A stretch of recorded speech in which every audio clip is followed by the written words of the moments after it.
अपूर्णांक आणि त्यावरील 4 मूलभूत क्रिया, fractional numbers and the 4 fundamental operations on them हा टॉपिक आपण बघतोय. त्यामध्ये आपण त्यांचे प्रकार, बेरीज वजाबाकी, गुणाकार आणि भागाकार इथपर्यंत आपण पोहोचलो होतो. त्यानंतर त्यांचे बॉडमासवरील उदाहरणं, कंचे भागोबेवरील उदाहरणं हे सुद्धा आपण बघितले. आता आपण त्यांचा शेवटचा पार्ट बघतोय. पार्ट 3मध्ये सममूल्य अपूर्णांक, इक्विव्हॅलेंट फ्रॅक्शन. ज्या अपूर्णांकाची किंमत सारखी असते त्यांना एकमेकांचे सममूल्य अपूर्णांक असे म्हणतात. The fraction who has the same value are called equivalent fraction. म्हणजे नेमकं काय? ज्यांची ज्यांची किंमत सारखी असते त्यांना आपण सममूल्य अपूर्णांक असं म्हणतो. आता बघा, खाली काही अपूर्णांक आपण दिलेले आहेत. 4 अपूर्णांक आहेत. पहिला आहे 15/20, दुसरा आहे 12/21, तिसरा आहे 8/14 आणि चौथा आहे 39/52. या प्रत्येक अपूर्णांकाला स्वतःची अशी एक काहीतरी किंमत आहे आणि ज्या ज्या अपूर्णांकाची किंमत सारखी राहील त्यांना आपण काय म्हणणार? सममूल्य अपूर्णांक. आता आपण यांची किंमत काढू. किंमत काढायची म्हणजे यांना ज्या संख्यांनी भाग जाऊ शकतो त्याने भाग द्यायचा. पहिला अपूर्णांक होता आपला 15/20. आता अंशामध्ये किती आहे? 15 आणि छेदामध्ये किती? 20. दोन्ही संख्याला कशाने भाग जातो? 5ने. तर भाग देऊ आपण. 5×15, 5×4, 20. म्हणजे पहिल्या अपूर्णांकाची किंमत आली 3/4. त्याप्रमाणे दुसरा अपूर्णांक आहे 12/21. या दोन्ही संख्याला कशाने भाग जाईल? तर या दोन्ही संख्याला कशाने भाग जाईल? 3ने जाईल. मग याला 3ने भाग देऊ. 3×4, 3×7, 21. म्हणजे ह्या अपूर्णांकाची किंमत आली 4/7. त्याप्रमाणे तिसरा अपूर्णांक काय आहे? 8/14. या दोन्ही संख्याला कशाने भाग जातो? तर 2ने भाग जातो. 2×4, 8 आणि 2×7, 14. म्हणजे या अपूर्णांकाची किंमत किती आली? 4/7. शेवटचा अपूर्णांक काय आहे? 39/52. या दोन्ही संख्याला 2ने भाग जाणार नाही, 3ने जाणार नाही, 4ने जाणार नाही. असं बघत बघत गेलो आपण, त्याला डायरेक्ट कशाने भाग जाईल? 13ने भाग जाईल. 13×3 = 39, 13×4 = 52. म्हणजे ह्या अपूर्णांकाची किंमत आली 3/4. बघा, पहिला अपूर्णांक आणि चौथा अपूर्णांक या दोघांची किंमत किती आली? 3/4. म्हणून आपण या दोघांना एकमेकांचे काय म्हणणार? सममूल्य अपूर्णांक. त्याप्रमाणे तिसरा जो अपूर्णांक आहे त्याची किंमत आणि दुसरा अपूर्णांक आहे त्याची किंमत सुद्धा किती आली? 4/7. म्हणून यांना काय म्हणणार आपण? सममूल्य अपूर्णांक. बघा काय म्हणायचं आहे मला नेमकं. 15/20 बरोबर 39/52. या दोन्ही अपूर्णांकाची किंमत किती आलेली आहे? 3/4. म्हणून आपण यांना काय म्हणणार? सममूल्य अपूर्णांक. इंग्लिशमध्ये आपण यांना काय म्हणतो? Equivalent fraction.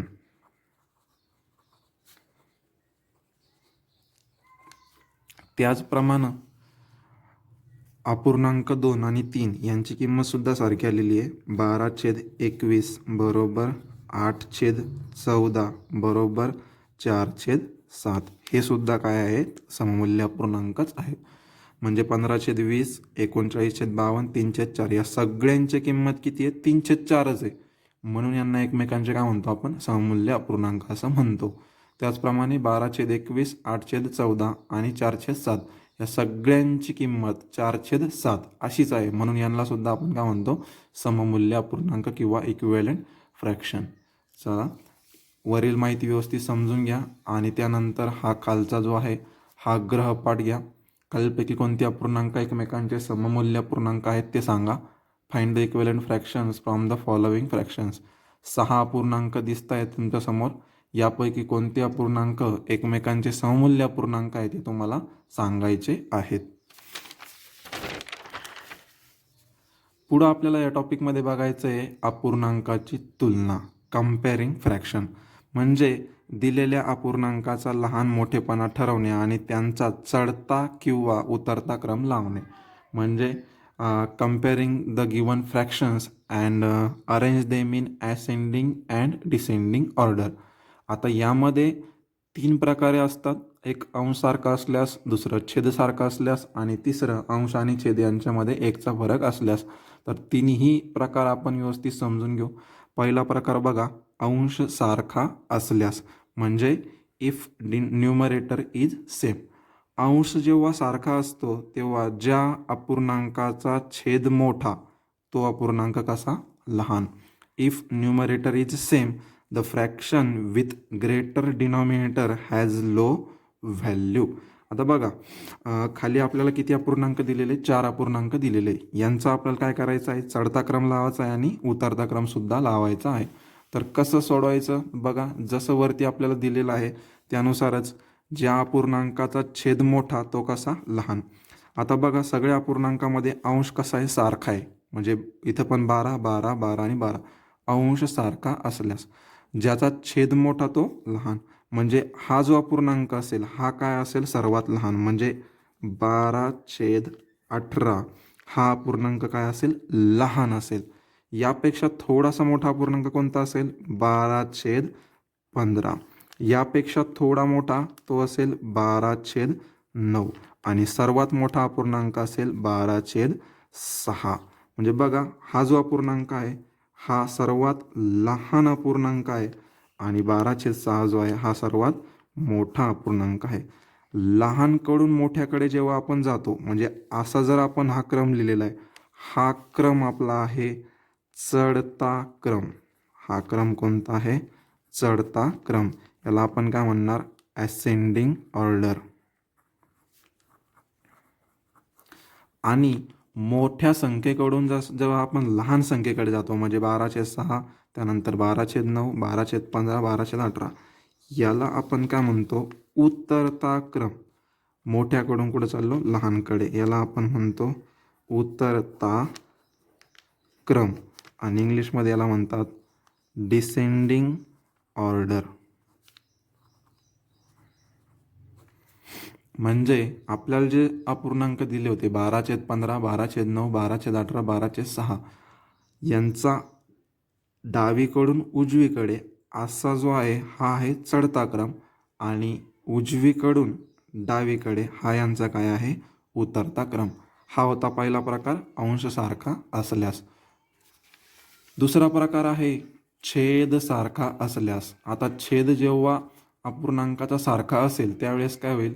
ज्या अपूर्णांकाचा अंश मोठा तो अपूर्णांक काय असेल? मोठा राहील. म्हणजे इफ डिनॉमिनेटर इज सेम, म्हणजे जेव्हा त्यांचा छेद सारखा असेल, denominator is same, the fraction with greater numerator has high value. म्हणजे बघा, सगळ्यांचा छेद कसा आहे? सारखा आहे. 17, 17, 17 आणि 17. ह्या परिस्थितीमध्ये याच्यामध्ये ज्याचा अंश मोठा असेल तो सगळ्यात मोठा, म्हणजे इथं सगळ्यात मोठा कोण आहे? 19/17. त्यापेक्षा थोडा लहान 18/17. त्यापेक्षा थोडा लहान 17/17 आणि सर्वात लहान कोणता असेल? 15/17. आपण काय करू? इथं लहान लिहू, इकडं असा मोठा, म्हणजे हा व्हायला आपला चढता क्रम, हा व्हायला आपला. म्हणजे यापैकी सर्वात लहान जो असेल तो असेल 15/17. त्यानंतर 15/17 पेक्षा मोठा अपूर्णांक जो असेल तो असेल 17/17.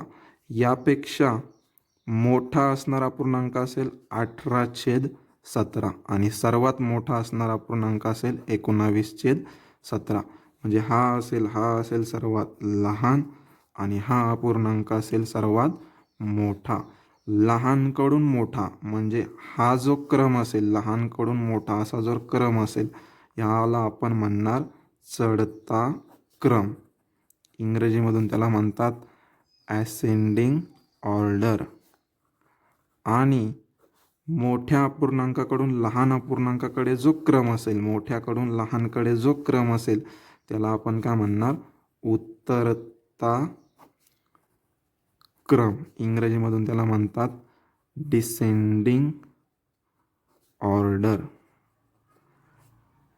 बघा, दिलेले जे अपूर्णांक होते 18/17, 19/17, 15/17, 17/17, यांचं काय केलं आपण? चढता क्रम लावला आणि उतरता क्रम लावला आणि यांच्यामध्ये लहान मोठेपणा सुद्धा ठरवला. कोणता अपूर्णांक लहान आहे आणि कोणता अपूर्णांक मोठा आहे. तिसरा जो प्रकार आहे यांच्यामध्ये तो आहे अंश व छेदात एकचा फरक असल्यास. म्हणजे if the difference between numerator and denominator is 1. जेव्हा अंश आणि छेदामध्ये एकचा फरक असेल तेव्हा नेमकं कसं असेल? तर त्यामध्ये दोन प्रकार पडतात. जेव्हा छेद त्याच्या अंशापेक्षा एकने मोठा असतो तेव्हा ज्याचा छेद मोठा तो मोठा. म्हणजे बघा, छेदातली संख्या या अंशापेक्षा एकने काय असणार आहे? मोठी. म्हणजे बघा, 20 ही 19पेक्षा एकने मोठी, 20 ही 21 ही 20पेक्षा एकने मोठी, 22 ही 21पेक्षा एकने मोठी, 23 ही 22पेक्षा एकने मोठी. या कंडिशन होता. If denominator is greater than numerator by 1 then the fraction with greater denominator has high value. म्हणजे यांना काय म्हणायचं आहे? ज्याचा छेद मोठा तो का असतो? मोठा. केव्हा? जेव्हा छेद अंशापेक्षा एकने मोठा असेल. तर मग ज्याचा छेद मोठा असेल तो मोठा. म्हणजे आता बघा, 20 आहे, 21 आहे, 22 आहे, 23. म्हणजे ह्या अपूर्णांकाचा छेद हा सर्वात मोठा आहे आणि या सगळ्यांमध्ये फरक कितीचा आहे? 1-1चा फरक आहे. हा अपूर्णांक असेल तो सर्वात मोठा, हा त्यापेक्षा लहान, हा त्यापेक्षा लहान आणि 19/20 हा सर्वात लहान अपूर्णांक ठरेल. बघा, आपण यांच्यामध्ये लहान मोठेपणा तसेच चढता आणि उतरता क्रम आपण यांचा लावू. तर सर्वात लहान अपूर्णांक असेल 19/20, त्यापेक्षा मोठा अपूर्णांक असेल 20/21, त्यापेक्षा मोठा असेल 21/22, त्यापेक्षा मोठा असेल 22/23. हा अपूर्णांक सर्वात लहान आणि इकडं हा अपूर्णांक सर्वात मोठा. लहानकडून मोठ्याकडे जो क्रम असेल तो असेल चढता क्रम. इंग्रजीमधून त्यांना म्हणणार आपण असेंडिंग ऑर्डर. आणि मोठ्याकडून लहानकडे जो क्रम असेल, मोठ्या अपूर्णांकाकडून लहान अपूर्णांकाकडे जो क्रम लिहिलेला असेल त्याला आपण म्हणणार उतरता क्रम. म्हणजे इंग्रजीमधून डिसेंडिंग ऑर्डर. हा झालं जेव्हा छेद अंशापेक्षा एकने मोठा असतो. जर अंश त्याच्या छेदापेक्षा एकने मोठा असेल त्यावेळेस काय करावं लागेल? तर हे आपण पुढं बघू. बघा, जेव्हा अंश त्याच्या छेदापेक्षा एकने मोठा असतो तेव्हा ज्याचा अंश मोठा तो काय असणार आहे? लहान असणार आहे. म्हणजे बघा, if numerator is greater than denominator by 1 then the fraction with greater numerator has low value. बघा, अंश हा छेदापेक्षा एकने कसा आहे? मोठा. 19 हे 18पेक्षा एकने मोठे, 18 हे 17पेक्षा एकने मोठे, 17 हे 16पेक्षा एकने मोठे आणि 16 हे 15पेक्षा एकने मोठे. म्हणजे दिलेल्या कंडिशननुसारच आपण घेतोय. आणि यामध्ये काय आहे? ज्याचा अंश मोठा तो अपूर्णांक कसा? लहान. मग आता अंश बघा, 19, 18, 17 आणि 16. तर सगळ्यात मोठा अंश कोणाचा आहे? तर याचा आहे. मग हा ज्याचा अंश मोठा तो कसा आहे? लहान. हा अपूर्णांक सर्वात लहान असेल, हा त्यापेक्षा मोठा, हा त्यापेक्षा मोठा आणि हा त्यापेक्षा मोठा. बघा, यांचा क्रम कसा लावायचा आपल्याला? 19/18, त्यानंतर 18/17, त्यानंतर 17/16 आणि सर्वात मोठा अपूर्णांक असेल 16/15. हा सर्वात मोठा अपूर्णांक, त्यानंतर हा सर्वात लहान अपूर्णांक आणि सर्वात शेवटी आपण काय करतो? लहानकडून मोठा जो असेल त्याला आपण म्हणतो चढता क्रम. म्हणजे इंग्रजीमधून असेंडिंग ऑर्डर. आणि जो मोठ्याकडून लहानकडे असेल त्याला आपण म्हणतो उतरता क्रम. म्हणजे डिसेंडिंग ऑर्डर, उतरता क्रम, डिसेंडिंग ऑर्डर. ही झाली अपूर्णांकाची तुलना. किती प्रकार पडतात त्याच्यामध्ये? 3 प्रकार पडतात. अंशसारखा असल्यास, दुसरं छेदसारखा असल्यास आणि तिसरं अंश व छेदात 1चा फरक असल्यास. या सर्व प्रकाराचा व्यवस्थित अभ्यास करा आणि त्यानंतर त्याच्यावर आधारित हा होमवर्क तुम्हाला सोडवायचा आहे. गृहपाठ असा आहे, खालील अपूर्णांकामध्ये लहान मोठेपणा ठरवा व त्यांचा चढता आणि उतरता क्रम लावा. Compare the following fraction and arrange them in ascending and descending order. आणि उदाहरणं किती दिलेले आहेत? 4 उदाहरणं तुम्हाला दिलेली आहेत. याचा व्यवस्थित अभ्यास करून हा होमवर्क तुम्हाला करायचा आहे.